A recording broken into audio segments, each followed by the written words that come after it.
Hello. Today, we'll analyze customer ratings by product and learn how to test whether the averages are actually different using One-Way ANOVA. Statistics might feel a bit unfamiliar, but I hope this video helps you understand it better. This is a common situation in the workplace. Among our 4 products, which one has the highest customer satisfaction?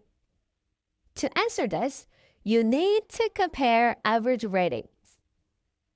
But when you have 3 or more products, a simple t-test isn't enough. That's when we use One-Way ANOVA. Analysis of variance. ANOVA is used when you want to know whether the means of 3 or more groups are significantly different.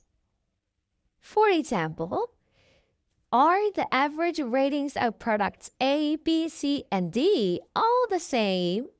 Or is one product rated noticeably higher or lower? That's exactly what ANOVA helps us find out. As always, we begin with hypothesis. The null hypothesis assumes all products have the same mean rating. The alternative hypothesis assumes at least one product's mean rating is different.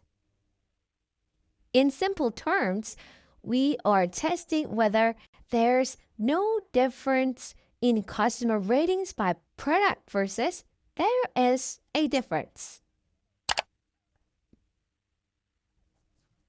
See the table.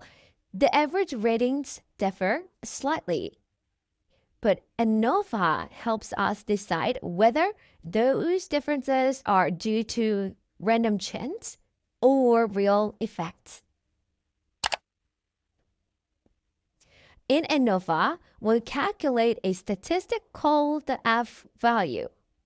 Simply put, it compares between group variation, differences between product averages, to within group variation, how much ratings vary within each product.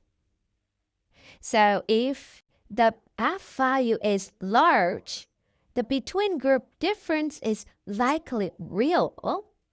If it's small, the difference is likely just random noise. In short, the F value tells us whether the difference in means is statistically significant.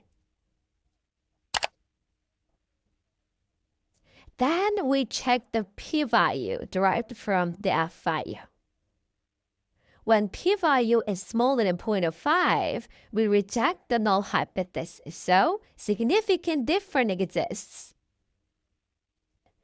If p-value is larger than 0.05, we fail to reject the null hypothesis, no statistically significant difference. For example, if p equals 0.02, it's smaller than 0.05, meaning the average ratings are different. At this point, we perform a post-hoc test to see which products differ from one another. Knowing there's a difference isn't enough.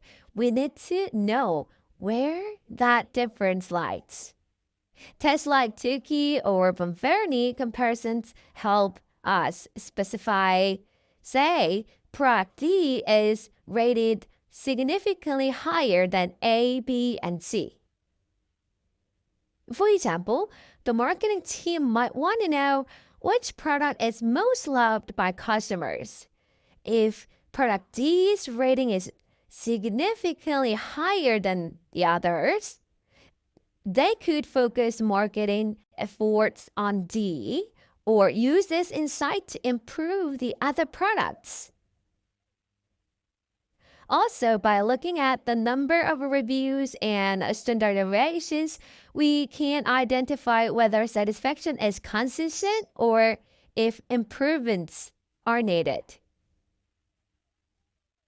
In practice, ANOVA isn't just about numbers, it's about making data-driven decisions based on solid evidence. In real business settings, ANOVA can be applied in many ways. For example, differences in product satisfaction to set improvement priorities, differences in store service scores to identify need for training or standardization, differences in campaign responses to find the most effective strategy. So ANOVA scientifically answers where the differences actually exist. Here are the 5 key takeaways. 1. Use ANOVA when comparing 3 or more group needs. 2. The null assumes no difference. The alternative assumes at least one need differs. Alpha value is the ratio of between group 2 within group variation. And p-value determines statistical significance. And when needed, post-hoc tests to identify which groups differ. Statistics may seem complicated, but the essence is simple: to support decisions with data. It helps you design strategies based on evidence, not just your intuition. That's the real power of data-driven decision making. Today, you've taken one more step toward that goal.